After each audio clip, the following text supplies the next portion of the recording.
Today I have a simple question. What does prayer mean to you?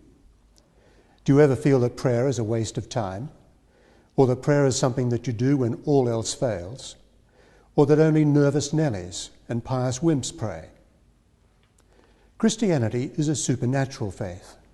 It's a faith about relationships, a vertical relationship with God and a horizontal relationship with fellow believers. Today I want to talk about the vertical relationship, our relationship with God.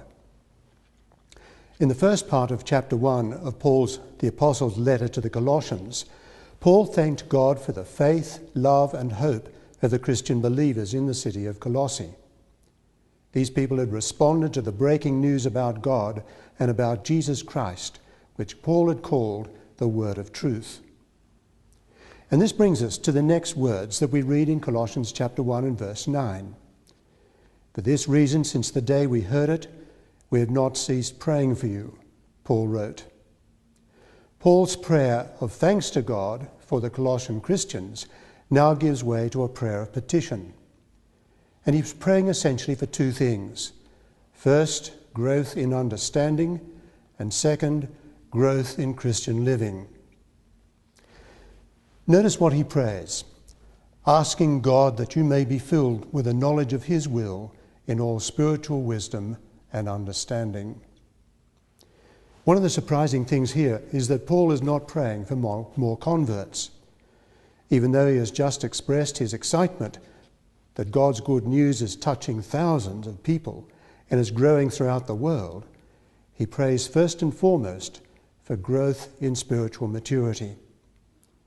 And if you think about it, this is the New Testament pattern. Think about Jesus. When he'd finished his public ministry, what do we find? 12 disciples and about 100 or so others. 3 years of ministry, and that's all he had to show for it. Jesus invested not in quantity, but in quality.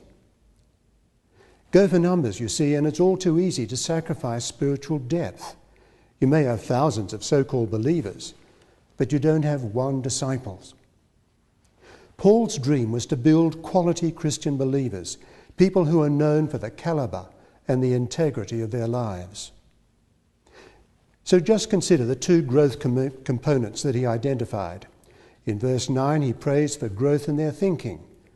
And so we find words like knowledge, wisdom, and understanding. And in verse 10, he prays for the growth in their lifestyle. He uses language of living a life, pleasing, bearing fruit. Now there's an important link between thinking and lifestyle. He prayed for growth in their minds in order that they might see growth in their behaviour. Now this is very important for anyone who wants to experience Christian growth and spiritual renewal. When the Bible, and this includes Paul, speaks of knowing God's will, it has to do with understanding the nature of the character of God and, in turn, the implications for life. Back in the Old Testament, Psalm 143 and verse 10 puts it this way: "Teach me to do your will, for you are my God. Let your good spirit lead me on a level path." Now these words are important, for they help us to understand Paul's point. The psalm writer doesn't say, "Lord, teach me your will," but rather, "Lord, teach me to do your will." He knows God's will, but he needs to be taught to do it. And that's why Paul asks that the Colossians may be filled with the knowledge of God's will in all spiritual wisdom and understanding.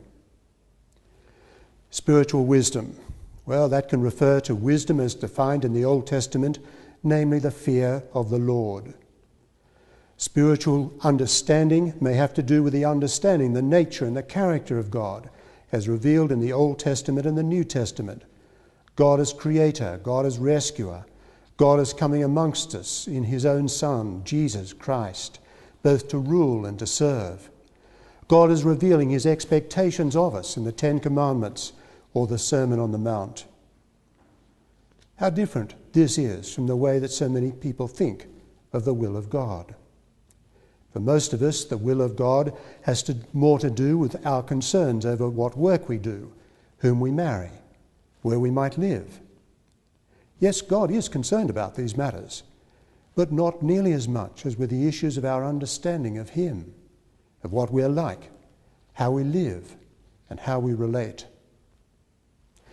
Paul knew that our knowledge and our understanding of God doesn't come naturally.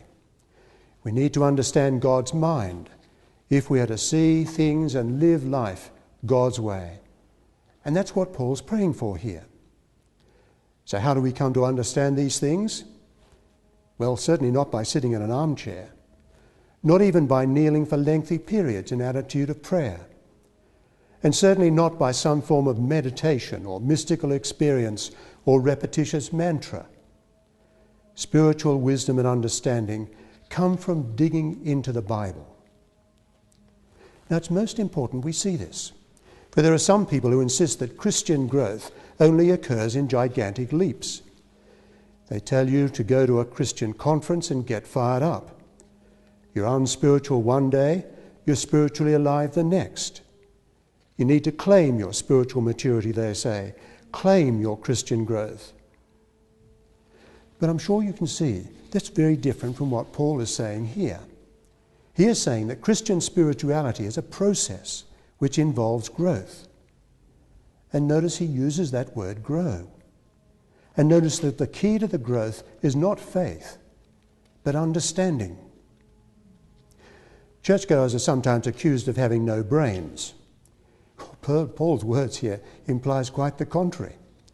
When you go to church, whenever you pray, don't leave your brains behind, he is saying. Use them. Otherwise, his prayer that minds might be enlightened makes no sense at all. Rather, he wants us to better understand the mind and the character of God so that we may live lives more worthy of him. And if we ask how we weak, sinful people can do this, he tells us in verse 11, "May you be strengthened with all power, according to his glorious might, for all endurance and patience with joy." In other words, it's God's business in answer to our prayer for renewal, not just to give us understanding, but to empower our wills to live out those things that we're learning about the mind and the character of God. So all of this brings us to the second part of Paul's prayer, so that you may live lives for God. And there are four traits that reveal the process of Christian living. Bearing fruit in every good work. God's people are saved by faith alone. But as James puts it, faith without works is dead. By their fruits you will know them, said Jesus, of those who would follow him. If there's no discernible difference between our lives and the lives of those around us, we really need to ask ourselves what kind of Christians we are. As someone once asked, is there enough evidence in your life to prove that you are a Christian? Growing in the knowledge of God. God's people are growing organisms. They're not robots that have come off the end of the Christian assembly line. Rather, Paul is praying that believers might be filled with a knowledge of God so they might have the ability to discern God's mind in the complexities of life. With the passing of the years, all of us have new and greater responsibilities. The question is, how can we make mature decisions without a maturing relationship with and an understanding of the mind of God? And that's one of the reasons I encourage people to develop a diet of Bible reading, attending a church where the Bible is taught, and joining a good Bible study group. Strengthened to display great endurance and patience. Paul's language here speaks of the kind of mentality that tackles the tough issues of life, the kind of stamina that perseveres. He prays that Christians will have the resolution and the determination to stay in the long-distance race of Christian living. For he knows too well it's one thing to start, it's another to finish. How different all this is from our age, where tempers are volatile, immediate solutions are demanded, success is lauded, independence is prized. Well, Paul is praying that God's people will have the capacity to survive stressful times with joy, overcome insult with composure, and most of all, Know that God can be trusted to be working out his all-wise and all-good purpose, even in the toughest of times. So joyfully giving thanks to the Father, thanksgiving, it pleases God and is good for us. Not to thank God is to fail to understand the magnitude of God's love when he transferred us from the dominion of darkness into the kingdom of his beloved Son. Prayer really ought to be the heartbeat of our relationship with God. But too often we don't pray. A good part of our problem is ourselves and the excuses we make.